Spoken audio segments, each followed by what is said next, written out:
Assalamualaikum warahmatullahi wabarakatuh. Perkenalkan, nama saya Haikal Yaman Imanul Haq dengan NIM 2282120147 dari kelas 4D Ekonomi Syariah, jurusan Ekonomi Syariah, Fakultas Ekonomi dan Bisnis Islam. Di sini saya akan menjelaskan tentang konsep dasar ekonometrika. Yang pertama yaitu ada pengertian. Istilah ekonometrika diperkenalkan pada tahun 1926 oleh seorang pakar ekonomi dan statistik bangsa Norwegia yang bernama Ragnar Frisch. Ekonometrika menjadi semakin mapan setelah dibentuknya Perkumpulan Internasional Econometric Society pada tanggal 29 Desember hasil usaha Ragnar Frisch dan Irving Fisher.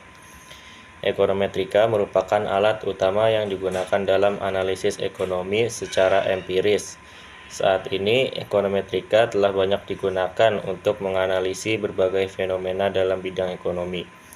Bila ditinjau berdasarkan cabang ilmunya, ekonometrika merupakan penggabungan antara bidang ilmu ekonomi, matematika ekonomi, dan statistika ekonomi.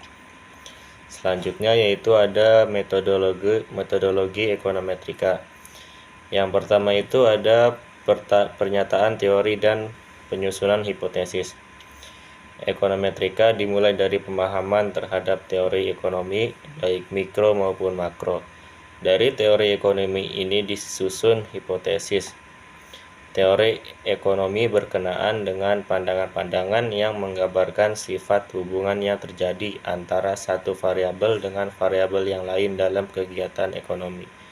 Sebagai contoh, Keynes mengatakan bahwa manusia akan meningkatkan konsumsi mereka pada saat pendapatannya meningkat. Peningkatan konsumsi tersebut biasanya tidak sebesar peningkatan dalam pendapatan mereka. Selanjutnya yaitu ada spesifikasi model ekonometrika.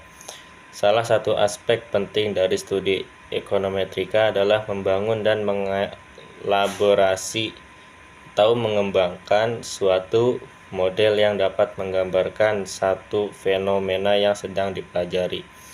Atas dasar teori disusun model matematika. Spesifikasi model dilakukan dengan menentukan variabel-variabel yang relevan dengan konsep yang digunakan. Selanjutnya yaitu ada pengumpulan data yang relevan. Pengumpulan data adalah prosedur yang sistematik dan standar untuk memperoleh data yang diperlukan. Data yang dikumpulkan harus akurat, aktual atau up-to-date, komprehensif, dan relevan dengan persoalan yang sedang diteliti.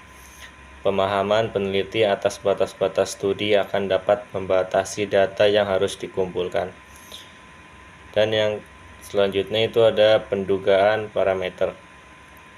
Setelah menspesifikasikan model ekonometrika, maka tugas ahli ekonometrika selanjutnya adalah mendapatkan nilai dalam angka parameter model berdasarkan data yang telah dikumpulkan atau tersedia. Data tersebut mungkin disediakan oleh ahli statistik ekonomi atau dari sumber lain.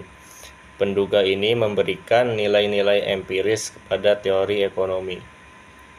Selanjutnya itu ada verifikasi.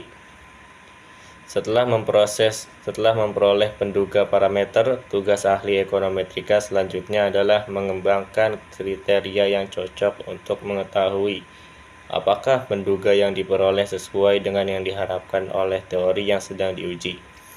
Seperti diketahui sebelumnya, Keynes mengharap MPC akan positif dan kurang dari 1. Dengan perkataan lain, kita perlu menguji apakah penduga ini secara statistik berbeda dan kurang dari 1.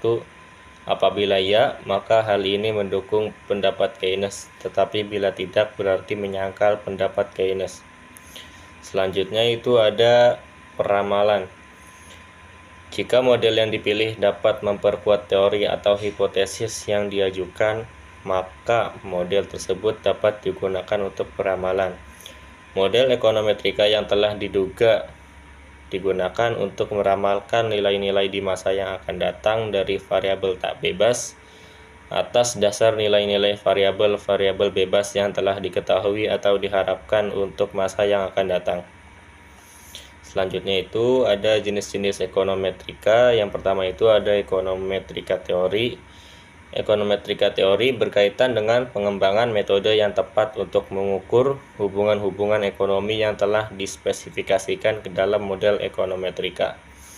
Yang kedua itu ada ekonomi terapan. Berbeda dengan ekonometrika teori, pembahasan dalam ekonometrika terapan lebih menitik beratkan pada penerapan metode-metode ekonometrik yang telah dikembangkan dalam ekonometrika teori untuk mengkaji beberapa aspek khusus dalam ilmu ekonomi. Selanjutnya itu ada penggunaan alat bantu pada ekonometrika. Dalam sebagian besar persoalan yang sebenarnya, yang melibatkan jumlah pengamatan yang cukup besar dan banyak variabel yang digunakan, alat bantu komputer sangat dibutuhkan. Penggunaan komputer dalam melakukan proses penghitungan tidak hanya demi kepraktisan, tetapi juga untuk meningkatkan tingkat ketelitian dalam perhitungan. Mungkin itu saja dari saya, kurang lebihnya mohon maaf. Wassalamualaikum warahmatullahi wabarakatuh.